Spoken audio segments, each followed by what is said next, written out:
Incoming transmission.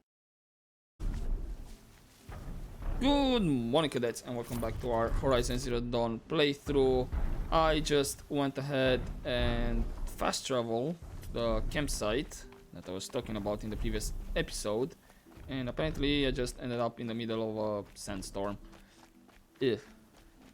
Well, other than giving some nice effects and impairing the vision a bit, it's not doing that much, so we should be safe. Cool. Let's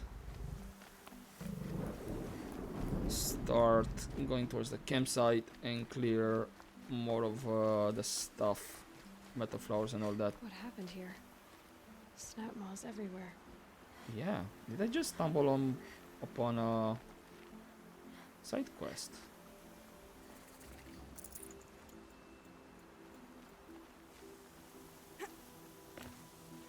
Campfire is on top.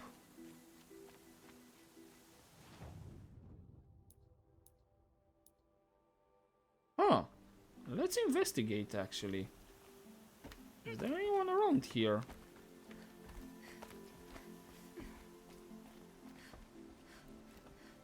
See boxes I can loot, sure. No space.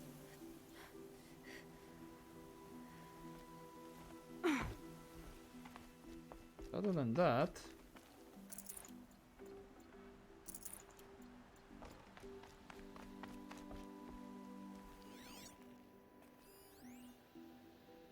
there's the campfire, but I'm not picking up anything else on the scanner. For now, that is. In terms of people or something.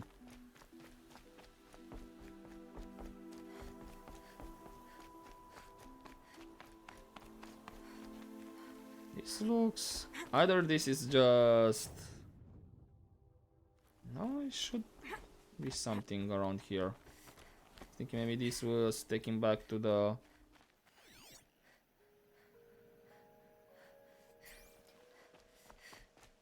tall neck camp. No? For now, it's nothing here. It is a camp. Maybe it's something later on.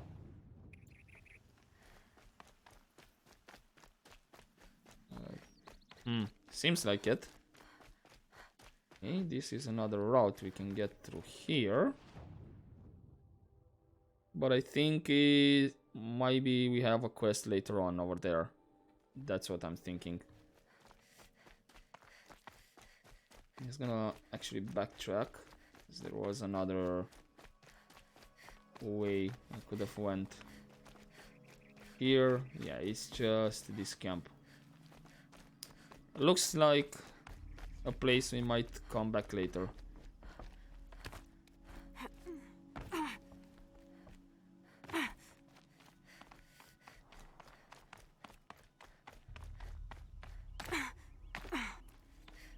No, this is all of it. What happened Okay. here? Snap moths everywhere. Yeah, no. Just waiting to see if there's any side quests popping or any people. Sure, wherever, we're gonna see it later on. Let's have that metal flower. And then the other metal flower. And then get some machine sights. We have some guys trying to hunt some machines. Sure, have fun with that.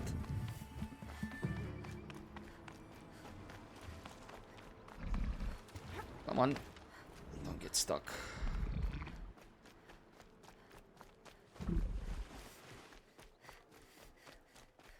Are we getting close? Still not in range for scanning. It should be around here.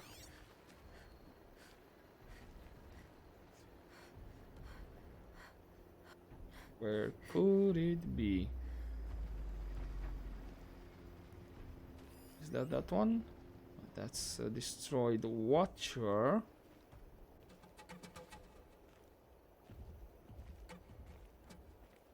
I am in the area, right? Yes, I am. Like right in the middle of it. Is that the one? Yeah, there we go. Nice. Perfect. Let me just check the other one. And yeah, apparently there's a camp nearby. We're gonna pass one campsites. Perfect. Patterns on this flower are so strange. Mark 2C. Let's see what it says. Function true. The dust of many crumbled cities settles over us like a forgetful doze. But we are older than those cities. We began as a mineral. We emerged into plant life, and into the animal state, and then into being human. And always we have forgotten our former states, except in early spring when we slightly recall being green again. Yeah, this is definitely a poem of some sort. Ooh, that is quite a large camp over there. Large buildings. We're not... Okay, we're not discovering yet. Despite the fact that we're just... or relatively close by to it. And this flower should be... on this side. On the other side, actually. Of the river. Is that the one? No, that's a destroyed watcher.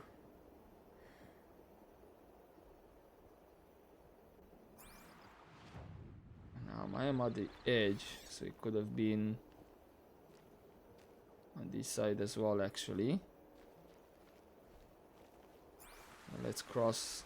Come on, Eloy. Literally got stuck into a branch.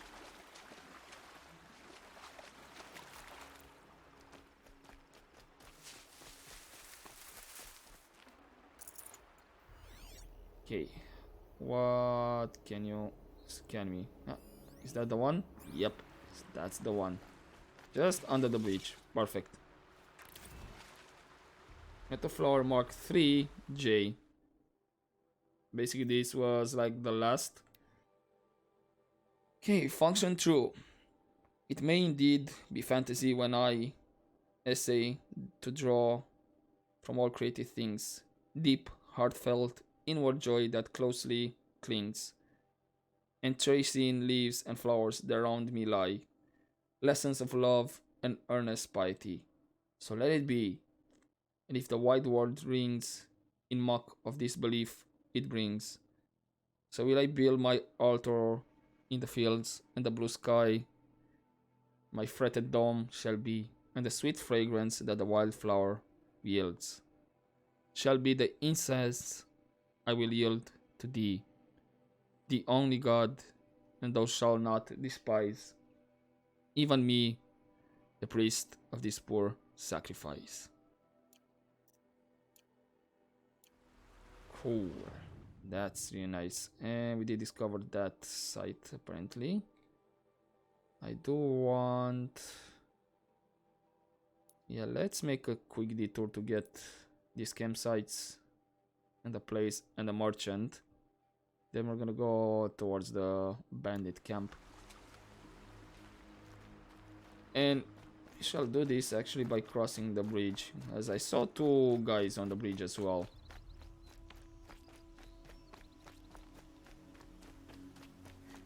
I'm curious to see if we're gonna have some interactions with them or they're just guards on the bridge. Hello. Yep, nothing. Okay, they were just there. Apparently that encampment is called Lone Light.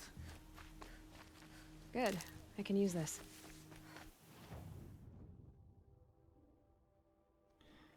I should be able to discover that campsite on the lower part automatically if I get close enough. And I discovered this one. Let's see if the game will give me the other one as well. Yep, perfect. Don't need to go all the way down. Where is... Yep, get the bandit camp selected. Let's quickly check this over here, and the game is showing me that there's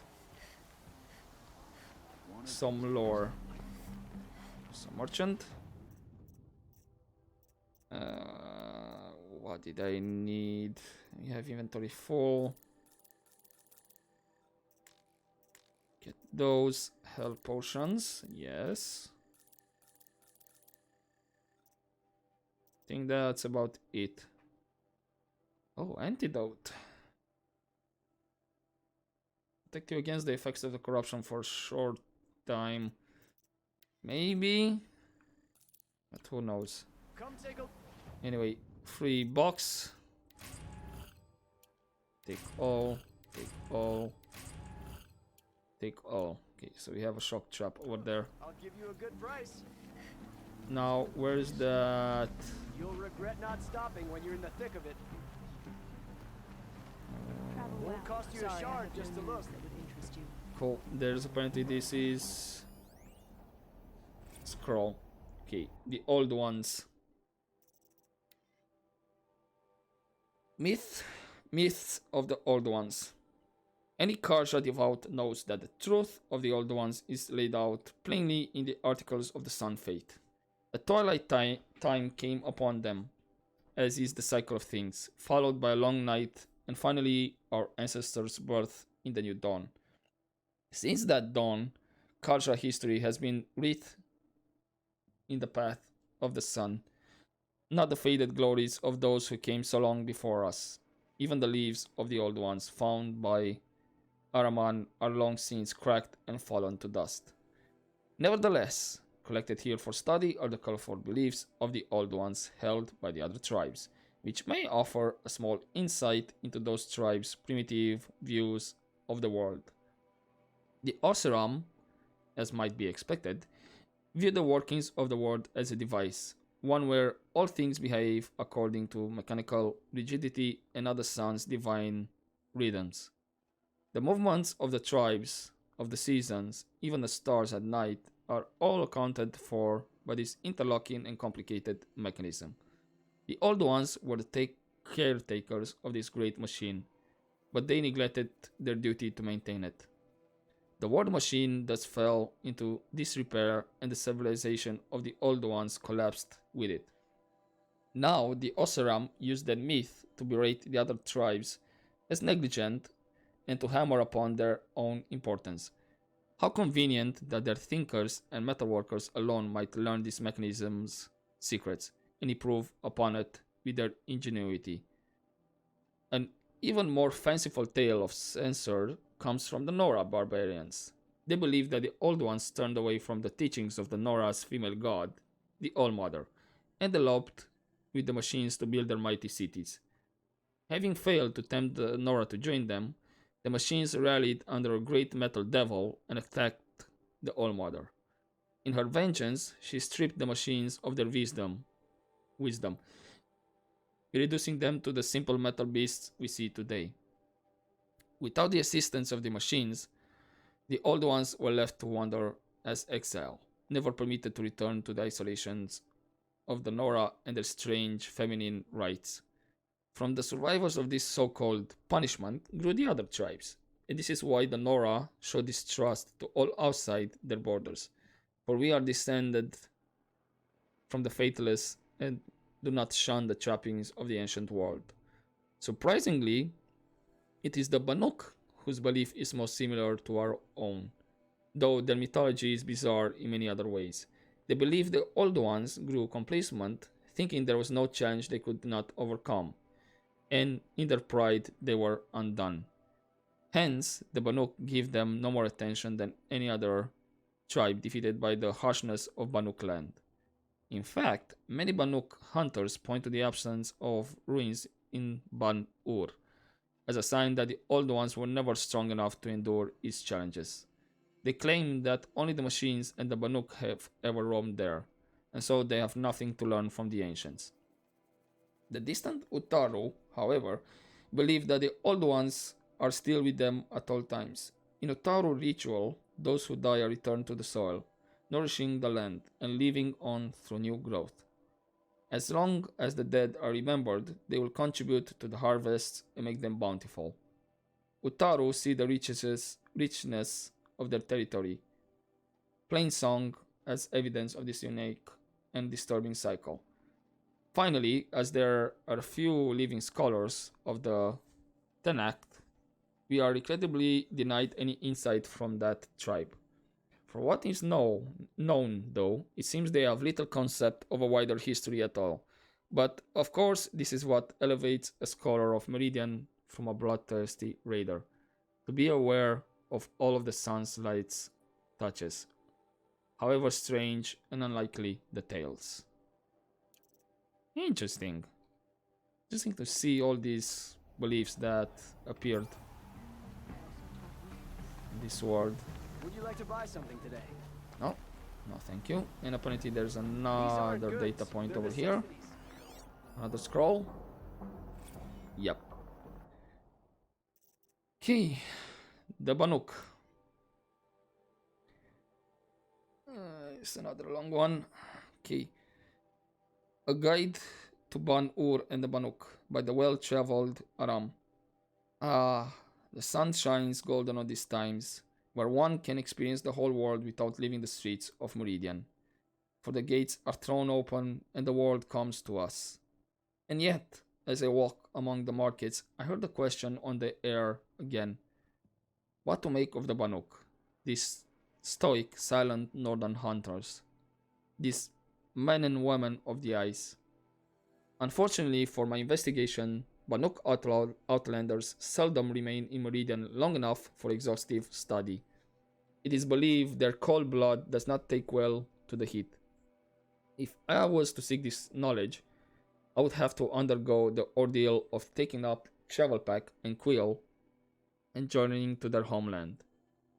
And so it came to be that I spent a miserable time living among the Banuk in frigid Ban-Ur. Though the Banuk speak of their territory in reverent tones, put plainly, it is the most uncomfortable place in the world. There is beauty, soaring glaciers of jeweled hues, billows of steam that erupt from the earth, whirling auroras in the skies above. Yes, but the novelty quickly passes and the bone-freezing chill remains. It is a country of the moon, for in the day the sun is reduced to a needle's eye through the grey, and in the night the moon rises 4 times the width. There is no welcome, not in the land nor from its people. Though I lived among one of the Veraks, something like a group of families, but without the civility of a noble house, each member must prove that they possess the will to survive alone. They seek to always be challenged, whether at the jaws of a machine or simply in their daily existence. I try to explain my position, that a Karsha faces a challenge, devises a solution, and then with the challenge overcome can live in contentment. This concept horrified them. It was made clear that when I expected to sleep, I must dig out my own hollow in the snow for my tent. When I expected to eat, I must hunt food myself. I hid my disappointment. After all, I had participated in a hunting trial of two in my time and accepted. On the 3rd morning, I was able to bring down a rabbit, much like those seen in plains, but with a downy snow coat. Upon presenting my prize to the Verak, I received only blank stares until one indicated I must skin and prepare it. Reader, I will spare you the details. The experience nearly changed me to eat only maize bread forevermore. I had barely finished my gory portion before the Banuk set off on a machine hunt with their shaman, a man with machine bindings sewn into his very skin. Perhaps another challenge to decency? He claimed to sense the machine spirits close by, and sure enough, the hunters and I followed tracks in the snow to a grazer herd. The Banuk makes short work of them with their spears, and struck with a curious desire to prove myself. I threw myself into stripping a fallen machine for parts. Instead of praise for my initiative, I was subjected to the shaman's cursing and wailing, and hauled back to camp by a sullen hunter.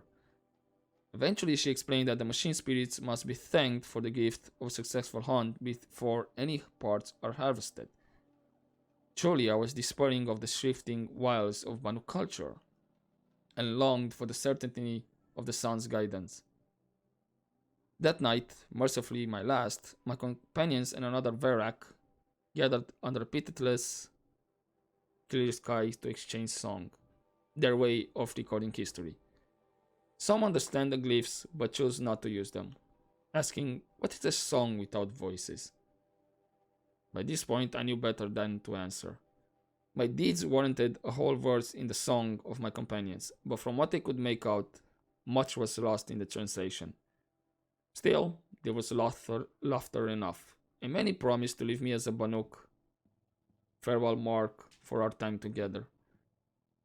I parted ways with the Varak not far from the High Bloom, and set about climbing back down to Dawn's Sentinel, a with it sun-blessed civilization. As for the farewell marks, I saw no such thing when I packed my wetly frozen belongings. Another Banuk mystery, perhaps, and my advice to you, dear reader, is to let these people keep their mysteries to themselves. It's so cool. I hope we meet them. Is that everything around here?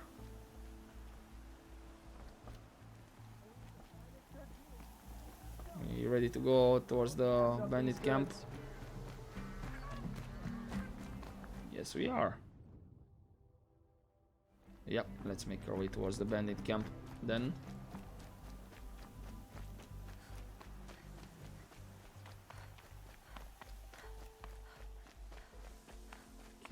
Can I somehow drop? Quick way down.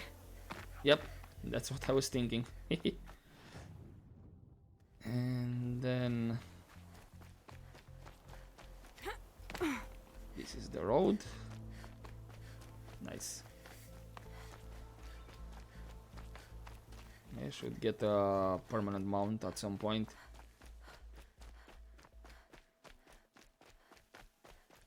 Ooh, this is nice.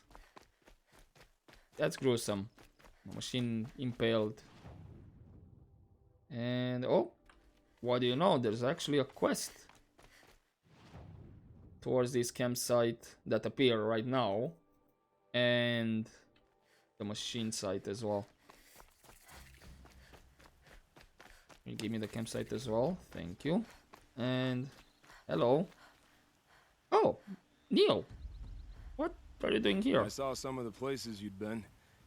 The new settlers have no appreciation of craft. They'd already piled your work in a ditch. But I knew the signs to look for. The scrabble in the dirt, those surprised splashes. And I did tell you we'd meet again. Nil. Still hunting bandits? Oh, yes. I've been sharpening my blade, anticipating the scent of the fight. Don't get me wrong, these scum are odorous. A little panic and desperation really sets it off, though, like an incense. So, what's your knife called? Why would someone name a knife? So much for small talk. Are you ready? Just don't think this means I enjoy it. Don't worry. We'll take your secret to their graves.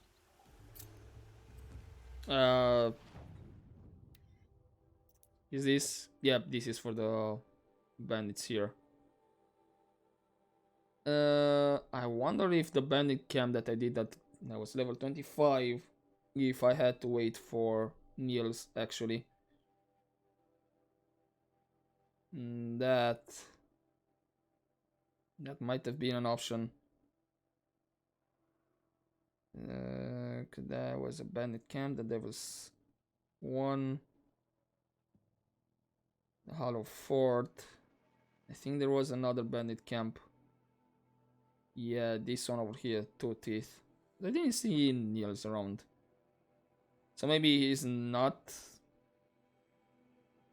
at all camps. Who knows? Right. I was already on the way there. Not sure. Are you coming with me? Yep. You're coming with me. What level are you? 6? I mean... Screw it.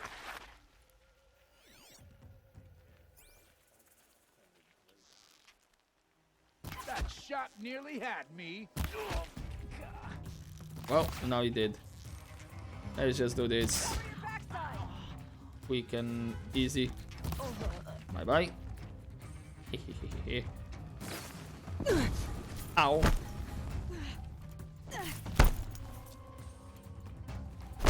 Okay, so apparently that guy can see me from afar. Well, he's an archer, so it makes sense.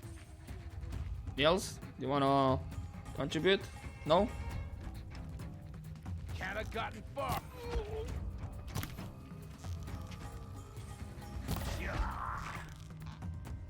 Down. Ah, really? That one missed. That one did not miss. Anytime now, Niels. No? You don't wanna assist? Sure, whatever. Health potion, sure, I'll try to keep that in mind. Maybe I'll just take some damage. Come on. Is nobody gonna fire at me?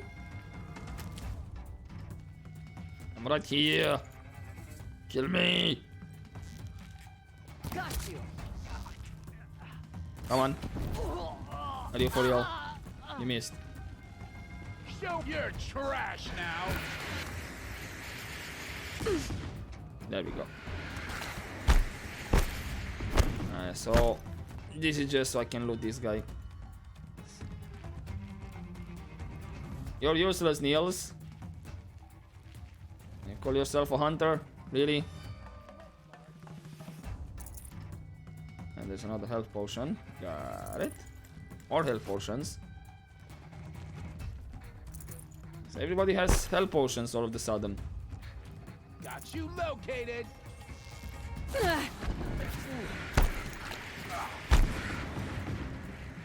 Okay, I guess we can just... Yep. Just use the health potions and get them back. Cool. Reals. Are you for real? Tell me you're gonna die if I let you there. No, you're just gonna get up, back up. Cool.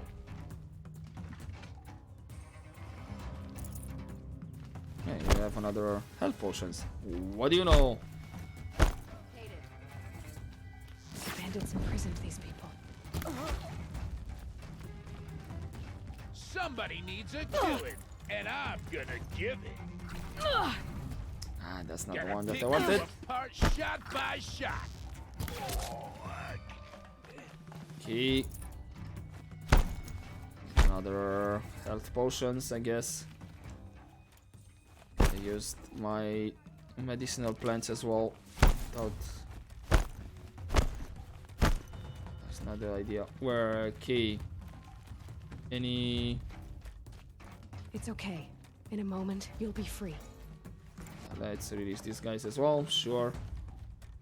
You're Come on. coming with me.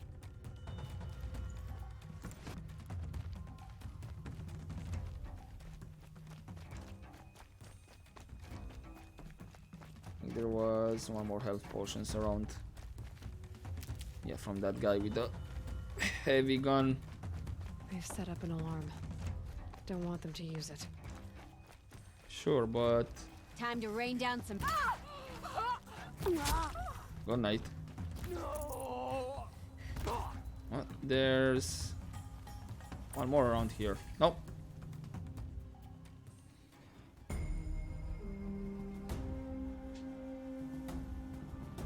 Okay.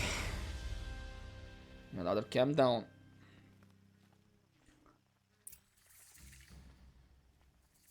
Talk with Niels, sure. First things first, merchant. Get free stuff. That should be... And that's the shock. Okay, where are you, Niels? Where'd you go? Really? I have to go all the way back there? Oh, crying out loud, Niels, you are useless.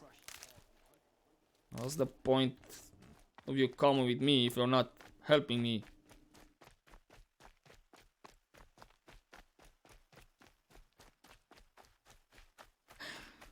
Right. Never mind then.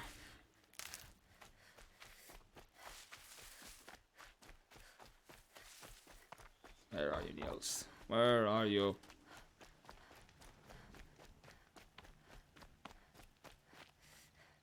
Remember how the blood pounded in your ears? They'll ring later, in the calm. It's a call to arms, from your inner desires. Or a cry for help. I wouldn't fight it. I can tell. So, you were a soldier then? So you used to be a soldier. You fought for the Karja? Oh, for them, against them. An empire always finds its wars. You can't be picky. The new king of Vod saw things differently. Called an investigation into war crimes. Aren't all wars a crime to someone? Still, I raised my hand and volunteered. You volunteered to investigate? No, I volunteered my confession. No sense wasting time with an investigation. I was sent to Sunstone Rock for 2 years. The trade was fair. Is that like a prison? They sent you to a rock for 2 years? Is this some kind of Karja ritual? No, Sunstone Rock is a prison, south of Meridian, south of the Rain Gathers. Our new Sun King is a believer in rehabilitation, as am I. In the heat of a stone cell, in the dark, I learned to focus on what was truly important to me. So, what crimes are you guilty of? What were these things you did, Nil? Acceptable things, under the circumstances. Acceptable to who? I don't make decisions. Let's just say the rules of engagement suited me. But rules are important. A structure. Cage. Otherwise, you know of those places, lonely places where people once were? Now just a hole cut in the world. Chances are, I was there before. Oh, what was that noise? That thump? Okay. That was weird. But anyway, back to conversation. Did you find a new partner? Have you found a new partner yet? I thought we were partners. I have my own roads to follow, Nil. And they seem to lead back to bandits. That works for me. I'm not suggesting a Karja wedding. I'm never lonely where there's killing to be done. Okay, I'll see you around then. Time to move on. A brief encounter for us, but the end for them. They were squalid lives anyway. Right. It's weird. Anywho, that should be more than enough experience to level up. Yep. Oh, there is. Okay, there are people fighting. I think. I don't know what was that thump that I heard. Anyway, yeah, I'm gonna have the side quest selected. I'm just gonna have some machine sites discovered along the way, apparently, and then we can return to this corrupted zone and whatnot. Or maybe we will at some point, yeah, do the side quest, see what's that all about, and then actually turn a bit more to the north part where we have a vantage and a meta flower and have this part discovered. I used to have it discovered.